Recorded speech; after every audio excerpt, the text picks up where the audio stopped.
Boa noite, pessoal. Meu nome é Vitor Hugo Lourenço Magalhães. Nesta aula de hoje nós vamos estar tratando de administração pública. Há duas versões para a origem do vocábulo administração.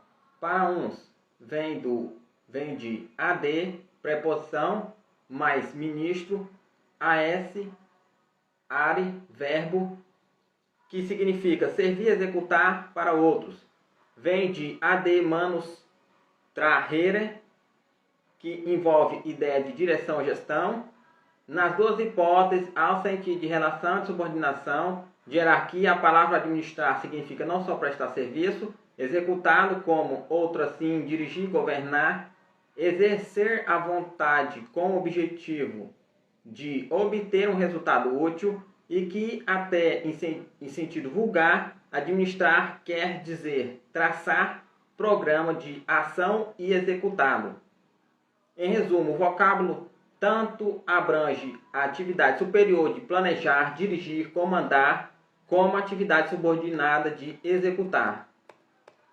Por isso mesmo, alguns autores dão ao vocábulo administração, no direito público, sentido amplo para abranger a legislação e a execução. Outros nela incluem a função administrativa propriamente dita e a função do governo.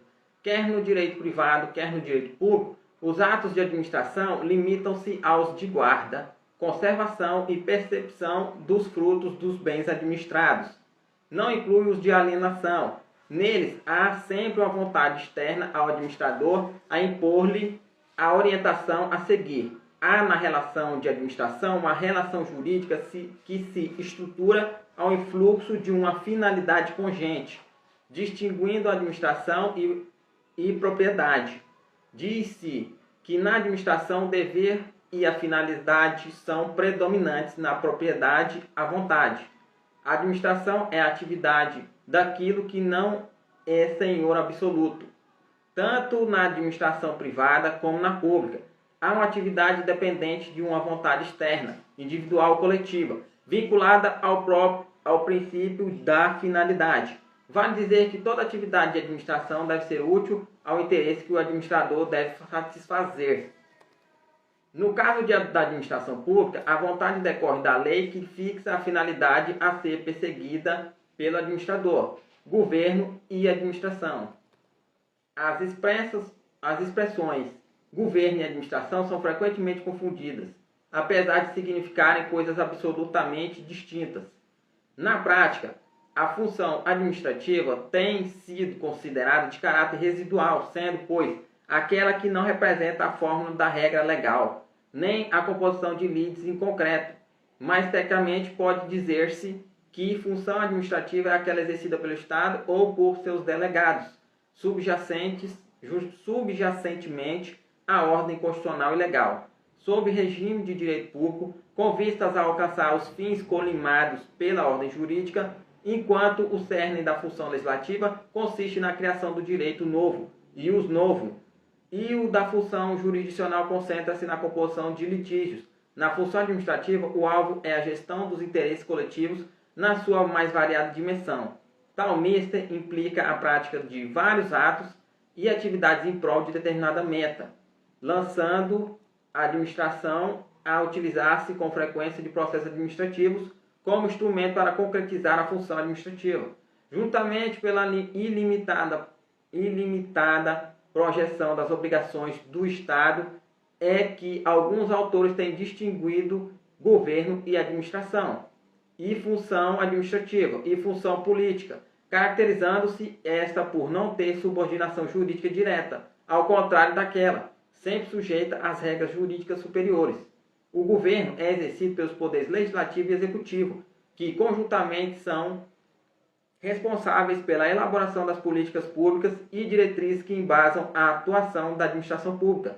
O Poder Judiciário não exerce a função de governo, apesar de possuir a prerrogativa de controlá-la, quando violados os limites traçados pela Constituição. O governo possui natureza política, tendo a atribuição de formular as políticas públicas, enquanto a administração é responsável pela execução de tais decisões. Ressalta-se ainda que o governo, função política, é exercido por agentes que tomam decisões políticas de maneira relativa, independente e discricionária, estabelecendo de metas, objetivos e diretrizes que devem orientar a atividade administrativa, sempre pautada no texto constitucional, caracterizando-se por ser uma atividade de comando, coordenação, planejamento e direção dotada de soberania, subordinada apenas ao texto constitucional. Já a administração age de maneira técnica, neutra, normalmente vinculada à lei ou à norma técnica, é exercida mediante conduta hierarquizada. Diz-se ser atividade subalterna de execução. Portanto, por exemplo, a decisão de melhorar a saúde pública, mediante aquisição de novos equipamentos e ampliando hospitais, bem como a admissão de novos profissionais de saúde e melhoria de suas remunerações, é atividade de governo passando por manifestações políticas independentes e discricionárias do chefe do executivo e do órgão legislativo. Tomada a decisão, cabe à administração de forma política neutra e em estrita obediência à política de governo promover o processo licitatório, a aquisição de equipamentos, a realização de concurso público e a nomeação dos aprovados. Em suma, podemos afirmar que o governo tem caráter político, já tendo sido encarado como verdadeiro arquiteto do bem-estar social, enquanto a administração tem caráter instrumental, uma vez que serve para como ferramenta à disposição do governo para concretização das políticas públicas por este formulada. Aspecto objetivo. Para bem entender a distinção entre administração pública em sentido estrito e governo, é necessário partir da distinção entre as três funções do Estado, embora o poder estatal seja uno, indelegável e indivisível. Ele desdobra-se em três funções: a legislativa, a executiva e a jurisdicional. A primeira estabelece regras gerais e abstratas denominadas leis. As outras duas aplicam a lei ao caso concreto, a função jurisdicional mediante solução de conflito de interesse, e a aplicação coativa da lei quando as partes não o façam espontaneamente. A função executiva mediante atos concretos voltados para a realização dos fins estatais, de satisfação das necessidades coletivas. Diversos critérios têm sido apontados para distinguir as três funções do Estado. Analisando o tema sob a ótica do aspecto estritamente jurídico, nas três funções do Estado, a emanação de atos de produção jurídica, ou seja, atos que introduzem modificação em relação à situação jurídica anterior, porém com as seguintes distinções.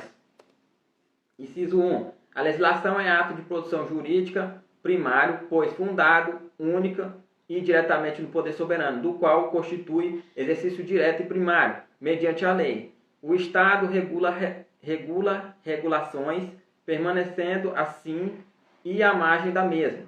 Inciso 2. A jurisdição é a emanação de atos de produção jurídica subsidiários dos atos primários. Nela também o órgão estatal permanece acima e à margem das relações a que os próprios atos se referem. Inciso 3.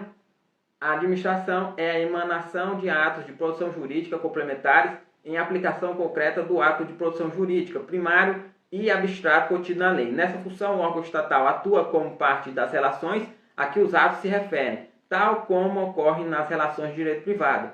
A diferença está em que, quando se trata de administração pública, o órgão estatal tem o poder de influir, mediante decisões unilaterais, na esfera de interesse de terceiros, o que não ocorre com o particular. Daí a posição de superioridade da administração na relação de que é parte.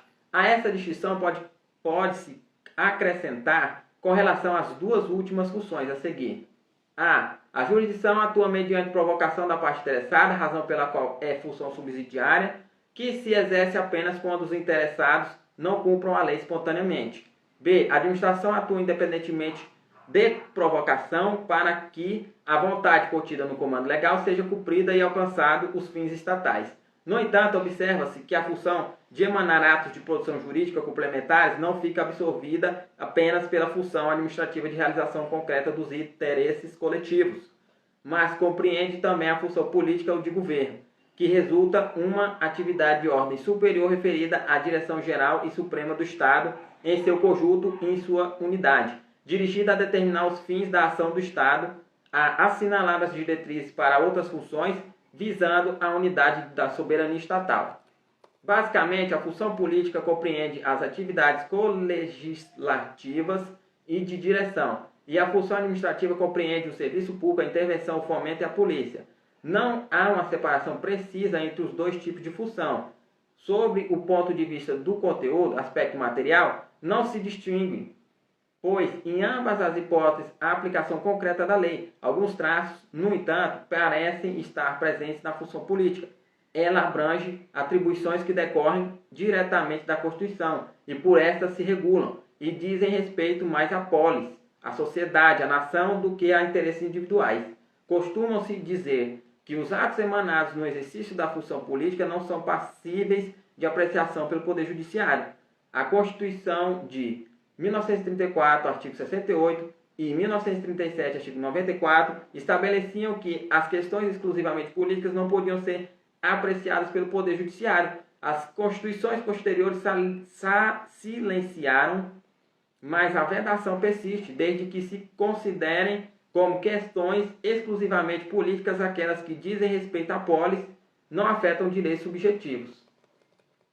No entanto, se houver lesão a direitos individuais e atualmente aos chamados interesses difusos, protegidos por ação popular, ação civil pública, o ato de governo será passível de apreciação pelo Poder Judiciário, são exemplos de atos políticos. A convocação extraordinária do Congresso Nacional, a nomeação de comissões parlamentares de inquérito, a nomeação de ministro de Estado, as relações com estados estrangeiros, a declaração de guerra e de paz, a permissão para que forças estrangeiras transitem pelo território do Estado, a declaração de estado de sítio e de emergência, a intervenção federal dos Estados. Além disso, podem ser assim considerados atos decisórios que implicam a fixação de metas, de diretrizes ou de planos governamentais. Estes se inserem na função política do governo e serão executados pela administração pública em sentido estrito, no exercício da função administrativa propriamente dita. O aspecto subjetivo. Vistas as três funções do Estado, legislativa, jurisdicional e administrativa, e, paralelamente a estas, a função política ou de governo, é preciso verificar como se distribuem entre os três poderes do Estado. Sabe-se que não há uma separação absoluta de poderes. A Constituição, no artigo 2, diz que são poderes da União, independentes e harmônicos entre si, o legislativo, o executivo e o judiciário. Mas, quando define as respectivas atribuições, confere predominantemente a cada um dos poderes uma das três funções básicas, prevendo algumas interferências de modo a assegurar o sistema de freios contrapesos. Assim é que os poderes legislativo e judiciário, além de suas funções específicas de legislar e julgar, exercem também algumas funções administrativas, como, por exemplo, as decorrentes dos poderes hierárquicos e disciplinar sobre os respectivos servidores. Do mesmo modo, o Executivo participa da função legislativa quando dá início a projeto de lei, quando veta projetos aprovados pela Assembleia, quando adota medidas provisórias, com força de lei previstas no artigo 62 da Constituição, ou elabora leis delegadas, com base no artigo 68. O Legislativo também exerce algumas funções judicantes, como no caso em que o Senado processa e julga o Presidente da República por crime de responsabilidade, bem como os ministros de Estado e os comandantes da Marinha, do Exército e da Aeronáutica nos crimes da mesma natureza, conexos com aqueles, ou quando processa e julga os ministros do STF, os membros do Conselho Nacional de Justiça e do Conselho Nacional do Ministério Público, o Procurador-Geral da República e o Advogado-Geral da União nos crimes de responsabilidade. Artigo 52, inciso 1 e 2 da Constituição. Quem exerce a função política? Fazendo um estudo sobre a evolução do governo, mostrando que, em sua acepção primitiva, o vocábulo indicava o conjunto das funções do Estado, incluindo a jurisdição e a legislação, aquela nascida antes dessa. Nas suas funções mais antigas, se observar que o governo não legislava, pois a criação do direito se realizava pelo costume, como produto espontâneo da cultura popular. Assim, o governante se limitava a resolver os litígios, procedendo com arbítrio na aplicação das normas de conduta social pré-existente, tanto que só em épocas posteriores surgiram legisladores como Licurgo, Salom, Hammurabi e Moisés, que, aliás, apenas codificaram as leis tradicionais ou as apresentaram como mandamentos oriundos da divindade. A atividade administrativa compreendida a arrecadação e aplicação de tributos e o aproveitamento dos recursos humanos e materiais disponíveis, execução de obras e serviços de interesse comum e particularmente úteis à defesa do agregado social contra as agressões internas e externas, todas essas participantes dos fins essenciais do Estado e determinantes de sua organização, as funções do Estado antigo somente comportavam um conceito de administração em sentido amplo, compreensivo daquelas atividades originárias e indefinidas do governo, já que, nas suas primeiras fases, o processo evolutivo de diferenciação material das funções públicas apenas veio alcançar, progressivamente, a jurisdição e a legislação.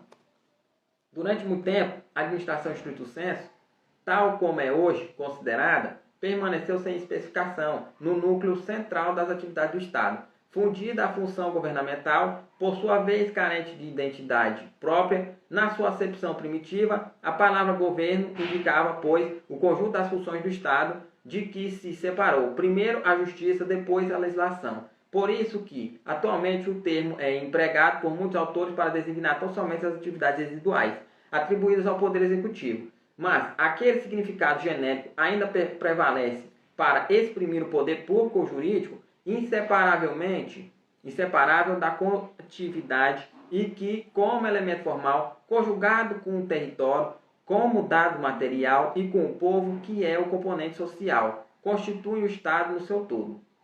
O que se observa é que existe uma preponderância do poder executivo no exercício das atribuições políticas, mas não existe exclusividade no exercício dessa atribuição. No direito brasileiro, de regime presidencialista, é com grande concentração de poderes nas mãos do presidente da República e justificável a tendência de identificar-se o governo com o poder executivo. E quando se pensa em função política como aquela que traça as grandes diretrizes, que dirige, que comanda, que elabora os planos de governo nas suas várias áreas de atuação, verifica-se que o Poder Executivo continua na atual Constituição e deter a maior parcela de atuação política, pelo menos no que diz respeito às iniciativas, embora grande parte delas sujeitas à aprovação prévia ou ainda posterior do Congresso Nacional, aumenta a participação do Legislativo nas decisões do governo. Portanto, pode-se dizer que no direito brasileiro as funções políticas repartem-se entre Executivo e Legislativo, com acentuada predominância do primeiro. Ao contrário dos Estados Unidos, onde o Poder Judiciário desempenha papel de relevo nessa área, chegando-se a falar, em determinada época de sua evolução, em governos dos juízes, no Brasil a sua atuação restringe-se quase exclusivamente à atividade jurisdicional, sem grande poder de influência nas decisões políticas do governo, a não ser pelo seu papel de controle. Questão 3, MPE Santa Catarina, Procurador de Justiça 2016. Acerca do direito administrativo, julgue o item que se segue. Sinônimo de função de governo para a doutrina brasileira. A função administrativa consiste primordialmente na defesa dos interesses públicos, atendendo às necessidades da população, inclusive mediante intervenção da economia. Comentário. A função administrativa é neutra e o administrador somente age se a lei permitir. A discricionária também é restrita aos parâmetros estabelecidos na lei. Por outro lado, na função de governo, rege-se pela discricionariedade, limitando-se apenas aos preceitos constitucionais, podendo-se criar a política mais conveniente e oportuna. Na função administrativa, há condutas hierarquizadas, enquanto na função de governo, os ministérios não se vinculam, pois são independentes. A responsabilidade da função administrativa é técnico-legal, conforme os conhecimentos específicos e fixados por lei. Por outro lado, na função de governo, há apenas responsabilidade política. Na administrativa, a vinculação das atribuições está conforme todo o ordenamento jurídico, exercem função de governo apenas os poderes legislativo e executivo. A função administrativa, sob o aspecto de auto-organização e auto-administração interna, é exercida por todos os três poderes. Gabarito errado.